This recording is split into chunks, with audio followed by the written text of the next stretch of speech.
Every time there's an attack, all the clues and details and the inconsistencies, they paint a picture that's again and again denied by the system, and the very idea of hinting at a conspiracy or a false flag event is ridiculed and laughed off and considered to be ridiculous. And yet this has happened time and time again in history. Most of it isn't documented, but there are certain cases where it was explicitly stated, and one of those places is with Operation Northwoods. So we thought we would look at this document for Operation Northwoods. It was declassified because the problem with people forgetting history or failing to research history or failing to look into history is they forget these things ever happened, and then history continues to repeat and people act like they have no idea why.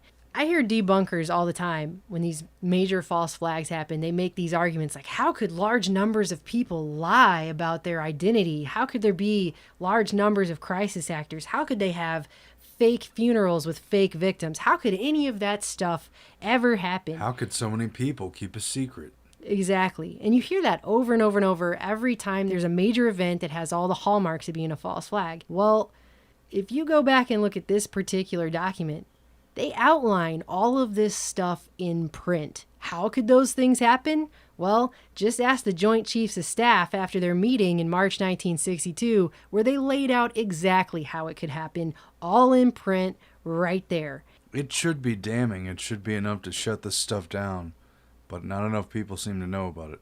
And we just thought, I know a lot of people are familiar with this document, a lot of people have seen it, but if you haven't seen it in a while or you've never seen it, we thought this was a perfect time to go back and really analyze this document thoroughly. I'm going to leave a link in the description so that you guys can go download it and look at it for yourselves. But I think when you look back at some of the things that have happened over the last 20 years especially, and then you reread this document or read it for the first time, a lot of things are going to start to make sense. This is the memorandum for the Secretary of Defense dated 13 March 1962, subject, justification for U.S. military intervention in Cuba, TS, I guess, top secret. It says, number 1, the Joint Chiefs of Staff have considered the attached memorandum for the Chief of Operations Cuba Project, which responds to a request of that office for brief but precise description of pretexts which would provide justification for U.S. military intervention in Cuba. He just launched an invasion on a small country. Yes, but he was justified. Number 2, the Joint Chiefs of Staff recommend that the proposed memorandum be forwarded as a preliminary submission suitable for planning purposes. It is assumed, by the way, that there will be similar submissions from other agencies. So this isn't just the Joint Chiefs. This is agencies, plural. And that these inputs will be used as a basis for developing a time-phased plan. Sounds very serious. And then it says, it is recommended this responsibility for both overt and covert military operations be assigned the Joint Chiefs of Staff. And then it's signed by Lemnitzer. Then it goes on to say, note by the Secretaries to the Joint Chiefs of Staff on Northwoods, a report on the above subject is submitted for consideration by Joint Chiefs. So this is their report. Then you have this document that's been attached, which is a very poor photocopy. They always do that, especially on things where they really don't want people to actually read it. Like they couldn't make another photocopy that's actually legible. It's kind of ridiculous. But what this says is that, number 1, this is note by the secretaries. Number 1, at their meeting on 13 March 1962, the Joint Chiefs of Staff approved the recommendations in paragraph 8 of JCS 1969/321. But so they approved the recommendations in paragraph 8. So they were moving forward with this. And then they've got something down here totally blacked out that they don't want you to see even now. Then it goes on to say, this is a report by the Department of Defense and Joint Chiefs of Staff representative on the Caribbean Survey Group. If you just heard the name Caribbean Survey Group, you wouldn't even think twice about what that means. To the Joint Chiefs of Staff on Cuba Project Top Secret. This one is dated 9 March 1962, just a couple days before. So they were moving pretty fast as far as the government's concerned on this. Now it's going to identify the problem, quote unquote. As requested by Chief of Operations Cuba Project, the Joint Chiefs of Staff are to indicate brief but precise description of pretexts which they consider would provide justification for U.S. military intervention in Cuba. And there's an asterisk down here, and it says Memorandum for General Craig from Chief of Operations Cuba Project, Subject Operation Mongoose, dated 5 March 1962, which is on file. And Operation Mongoose was a plan to infiltrate and foster a rebellion against Cuba and ultimately to overthrow the government and establish a new one. So it was everything from sabotage on up that they could utilize. And this is in classic Hegelian dialectic fashion. It's problem, reaction, solution in a textbook format. They openly tell you what conclusion they want to reach, the justification for war with Cuba, and they're looking for a reason. They're looking for the pretext that will make that justifiable, some sort of event. A lot of these pages in the middle are just repeating the general idea of they want justification for intervention, they need to come up with a plan, this is the way they're going to do it, and they repeat a lot of stuff over and over. So I'm just going to skip forward to the meat of the document, which is Appendix A. This, if you haven't seen it yet, it will blow your mind that they put this in print, and it will make you question, for all the things that have happened since then, how many documents like this have they yet to declassify that are laying out things that have happened. And a lot of the things that are in this appendix, very similar things have happened. And it definitely makes you wonder. It starts out with a parenthetical about how the courses of action which follow are preliminary submissions suitable for planning purposes. They are arranged neither chronologically nor in ascending order. And then it goes on to repeat that this is going to be part of their single integrated time phase plan for justification, blah, blah, blah. Number 1, since it would seem desirable to use legitimate provocation as the basis for U.S. military intervention, not that I'm really sure that any of this is legitimate, but whatever, in Cuba, a cover and deception plan to include requisite preliminary actions such as has been developed in response to Task 33C could be executed as an initial effort to provoke Cuban reactions. Harassment plus deceptive actions to convince the Cubans of imminent invasion would be emphasized. Our military posture throughout execution of the plan will allow a rapid change from exercise to intervention if Cuban response justifies. So that sounds a lot to me like going from a drill to live. And this is the military and the government admitting how deceptive they are about these events. Time and again, there's calls to patriotism. There's accusations for anyone who dares to question events. And there's false logical fallacies put forward to obscure any debates and questions. But this is a government practicing deception. How can they not be questioned? Then it goes on to say, a series of well-coordinated incidents will be planned to take place in and around Guantanamo to give genuine appearance of being done by hostile Cuban forces. Because nobody's out there who's going to know, except the people that are all in on it. And then it says, A, incidents to establish a credible attack. I think they should have put credible in quotes, don't you? Not in chronological order. 1, start rumors. Many, use clandestine radio. So there's your propaganda. Number 2, land friendly Cubans in uniform, quote, over the fence, end quote, to stage an attack on the base. Capture friendly Cuban saboteurs and start riots near the baseman gate with friendly Cubans. All of these being friendly Cubans. You could substitute crisis actors. You could substitute CIA contractors. But the point is, it's not legitimate. It's not real. And again and again. Blow up ammunition inside the base, start fires, burn aircraft on airbase, sabotage, lob mortar shells from outside of base into base, some damage to installations, capture assault teams approaching from the sea or vicinity of Guantanamo City, capture militia group which storms the base, sabotage a ship in the harbor, large fires, naphthalene, sink ship near harbor entrance, conduct funerals for mock victims may be in lieu of 10. So all those people who say they would never do that with the fake victims, and I know someone who knows someone whose mailman's grandma's cousin's friend of a friend's brother's teacher's neighbor's pet's friend was down there, and so it definitely happened. Let me just point you out to number 11 here, where they talk about conducting funerals for fake victims. That's what they say right here in print that they would do. So therefore, how can we not question it? If something doesn't look right and it doesn't pass the sniff test, why are we supposed to take away our own logic, our own critical thought process, our own brain, and just throw that out the window and replace it with official narratives and mainstream media propaganda. Why would anyone be okay with them playing with our heartstrings and toying with our emotions? Exactly. It says it right there. Then it goes on to say, United States would respond by executing offensive operations to secure water and power supplies, destroying artillery and mortar emplacements which threaten the base. C. Commence large-scale United States military operations. Then it goes on to say, number 3, a quote-unquote remember the Maine incident could be arranged in several forms. And of course, the Maine was the ship that was sunk in Cuba back in 1898, and it was pretty clearly a provocated fake event, but it was used to sell the public on the U.S.-Spain War, the Spanish War over Cuba. It was used to blame Maine, and William Randolph Hearst and others basically dreamed this thing up and sold it in the papers through false pictures and false stories. And they go on to say they could blow up a U.S. ship in Guantanamo Bay and blame Cuba. When have we ever heard of them using an attack on a ship as a provocation and justification for war? Gee, I don't know. Vietnam, anybody?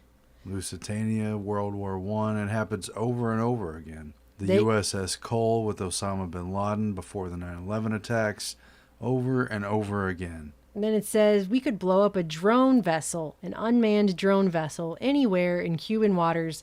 We could arrange to cause such incident in the vicinity of Havana or Santiago as a spectacular result of Cuban attack from the air or sea or both. The presence of Cuban planes or ships merely investigating the intent of the vessel could be fairly compelling evidence that the ship was taken under attack. The nearness to Havana or Santiago would add credibility, especially to those people that might have heard the blast or have seen the fire. The U.S. could follow up with an air-sea rescue operation covered by U.S. fighters to quote-unquote evacuate remaining members of the non-existent crew. So they're going to tell everyone that they attacked people, soldiers, our soldiers, the ones that they always walk all over. They're going to make it seem like a lot of them were harmed when they didn't even exist. They're not real. Well, and how different is an exercise to practice for the eventuality from pretending that a search and rescue is taking place after a fake or provocated event?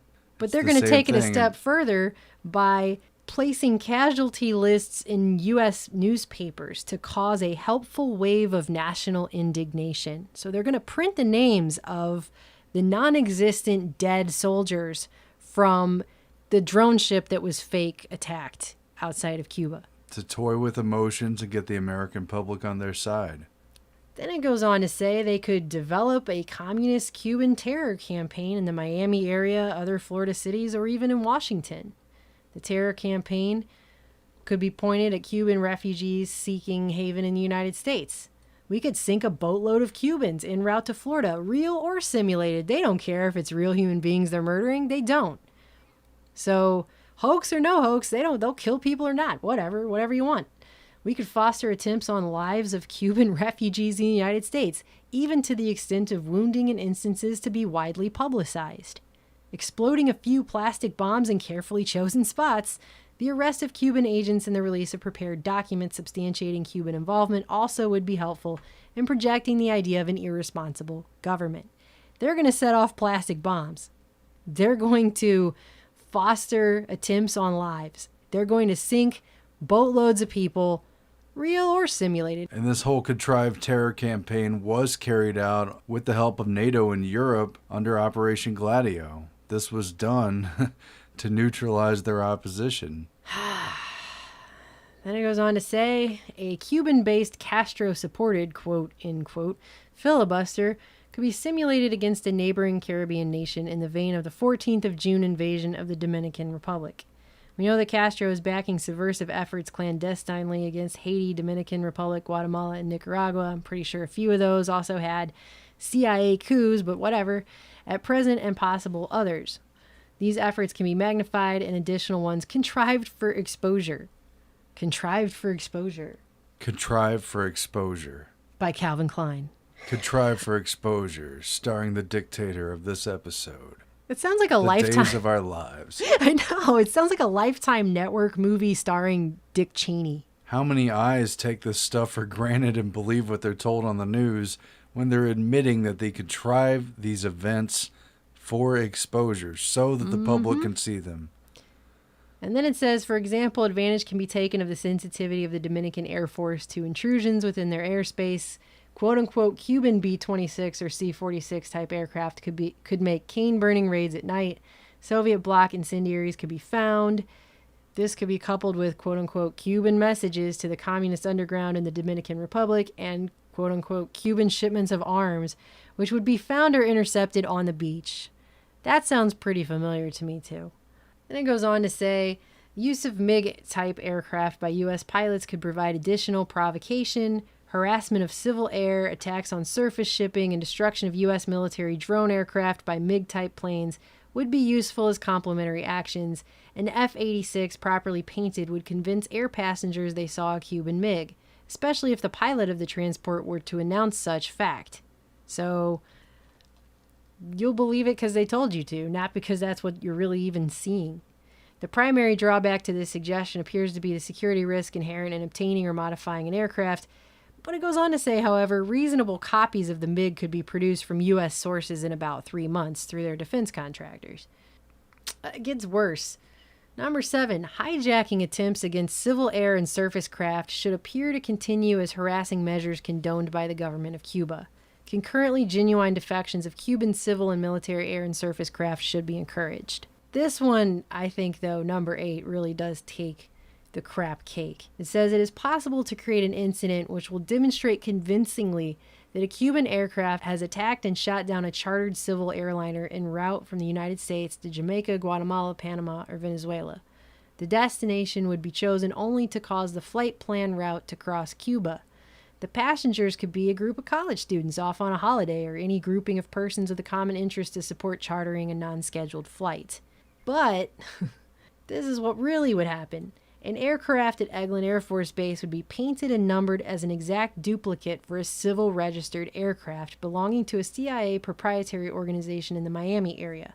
At a designated time, the duplicate would be substituted for the actual civil aircraft and would be loaded with the selected passengers who are all boarded under carefully prepared aliases. Fake passengers. The actual registered aircraft would be converted to a drone. So, they can convert commercial airliners into drones. Just by the way, for anyone not paying attention for the last, 16 years. B. Takeoff times of the drone aircraft and the actual aircraft will be scheduled to allow a rendezvous south of Florida. From the rendezvous point, the passenger-carrying aircraft will descend to minimum altitude and go directly into an auxiliary field at Eglin Air Force Base, where arrangements will have been made to evacuate all the passengers and return the aircraft to its original status. So the other aircraft will disappear. The drone aircraft, meanwhile, will continue to fly the filed flight plan. When over Cuba, the drone will begin transmitting on the international distress frequency a Mayday message stating he is under attack by Cuban MiG aircraft. The transmission will be interrupted by destruction of the aircraft, which will be triggered by radio signal. This will allow the ICAO radio stations in the Western Hemisphere to tell the U.S. what has happened to the aircraft instead of the U.S. trying to sell the incident. This will answer the questions, how could they make cell phone calls from 30,000 feet on a hijacked plane? Exactly. How could so many people be in on it? How could they? How could they keep a secret? How? I can't imagine it, but the Joint Chiefs of Staff can, because they did right here, okay? And that is how a whole plane full of victims is actually a plane full of non-existent fake passengers with aliases who they just fly below radar to an Air Force base somewhere. They unload those people, and the drone continues on and takes the place. And why are they dumping fake passports at the crash site? Oh, it's a guy with a whole bunch of passports. What is he doing with them? Oh, he's scattering them all over the ground. Why? Why is he scattering a bunch of passports from the Netherlands all over the ground? The Netherlands, where a bunch of the people that were supposedly killed on this flight were coming from. How are planes just disappearing out of the sky? I have no idea. How did these passports survive the explosion on the towers? Why are they all intact if they were in this crash? Oh, the first one they got is a little girl. and a little boy.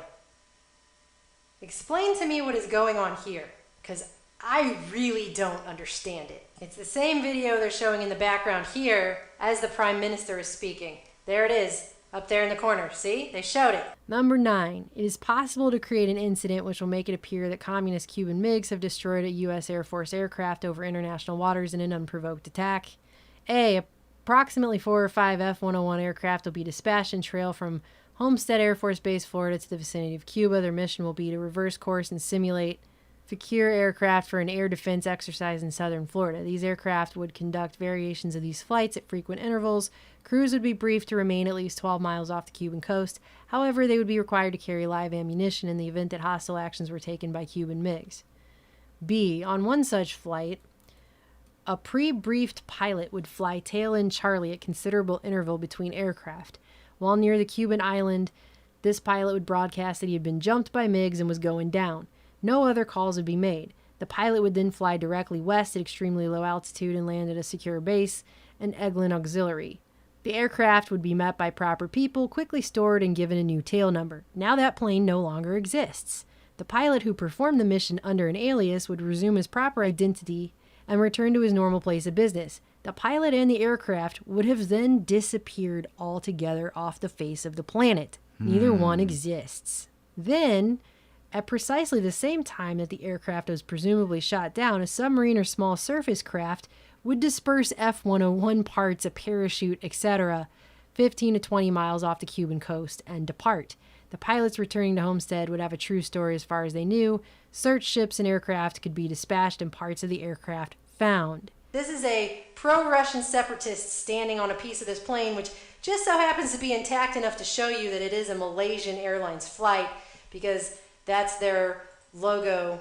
And that picture's been floated around everywhere. And there's even this tweet of kids supposedly standing on another piece of wreckage. But these pieces look inconsistent with all the other photos we've seen of this crash site. Yeah, does that look anything to you like this? Which is what all of the mainstream media outlets are showing everyone.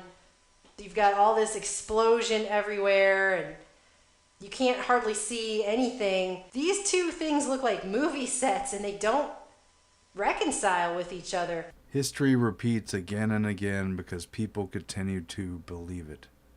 And then it also has this enclosure B, facts bearing on the problem, and it says they've previously stated that U.S. unilateral military intervention in Cuba can be undertaken in the event the Cuban regime commits hostile acts against U.S. forces or property, which would serve as an incident upon which to base overt intervention. The need for positive action in the event that their current covert efforts to foster an internal Cuban rebellion are unsuccessful, which was indicated by Joint Chiefs of Staff on 7 March 62 as follows: determination that a credible internal revolt is impossible of attainment during the next 9 to 10 months will require a decision by the United States to develop a Cuban provocation as justification for positive U.S. military action. So they were covertly fostering an internal Cuban rebellion, but if it didn't work in 9 to 10 months, they were going to have to do something else. It is understood that the Department of State also is preparing suggested courses of action to develop justification for U.S. military intervention in Cuba, because that is what the Department of State is all about. That's why the Department of State exists. So this is the document right here. And all of those people who want to debunk false flags all the time and act like you're a crazy tinfoil hatter, that if you would even dare to begin to question the official story. This is why people question the official story. You and I are not supposed to question this, but they've institutionalized a playbook of deception, fake airplanes, fake passengers, mock funeral victims, staged sabotage, staged riots, and more. It's a stacking of the deck, people. I would love to live in a world where you get up in the morning and whatever's on the news, that's just a straight retelling of things that are actually happening, and that we don't live in a country where they've legalized the use of propaganda against the American citizens, and you can't take anything you're being told at face value, because there's so many layers upon layers upon layers of deception with this stuff. But this document right here, I feel like is key, because it is the closest that you get to seeing how far they would go, how many people they could get to be involved in such a level of deception, and how little they actually care for human life. And the funerals and the victims, yeah, they will make up funerals. They will make up victims. They will make up explosions. They will make things up. They will lie. So the next time somebody acts outraged that you could possibly question whether a major event that they're pushing in your face 24 hours a day, 7 days a week, while threatening to take away civil liberties, while threatening to consolidate more power, while threatening to turn this place into an even bigger police state than it is, just point them to this document. Download it, print it off, and hand them a copy. Say, here's a little light reading for lunch. Because I don't think anybody should even get mad for asking questions until they've properly educated themselves on why anybody would ask a question in the first place.